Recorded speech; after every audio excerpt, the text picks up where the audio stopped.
সোফাখন আছে, সোফাটো আমি আজিও শুব কাৰণে দি আছো। হেল্ল', সোফা নাই, মাটিত পাতি পাই তাতো শুবলৈ ৰেডি আছো আজি ডেটতো। হেল্ল', আপোনাৰ এচি নাই, ফেন নাই, আমাৰ কাৰণে কোনো কথা নাই। হেল্ল', বুজি পাইছেনে নাই? আমি কমফৰ্ট জোনত নথকাৰ কাৰণে আজি লিডাৰ। বুজি পাইছে? দুটা ভৰি ভগা পিছতো বিচনাত পৰি থাকিব নোৱাৰা মানুহজনে লিডাৰ। যদি কমফৰ্ট জোনত থাকিলেন তেওঁ 5 ষ্টাৰ নিচিনা এচি থকা হোটেল নহয় হস্পিটেল এখনত পৰি ধুনীয়াকে টিমৰ খবৰ অকল ফোনত লৈ থাকিব পাৰিলেন, থাকিলেন নাই?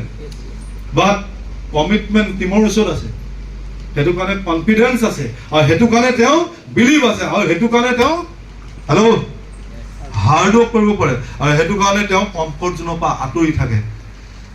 আৰু তাকে আমি শিকিছো। এজন লিডাৰে যিটো কৰে সেইটোৱে টিমে কৰে। হেল্ল', লিডাৰ কেতিয়াও যি কয় লিডাৰে সেইটো নকৰে, লিডাৰে যি কৰে সেইটোৱে কৰে। ইয়েছ নো?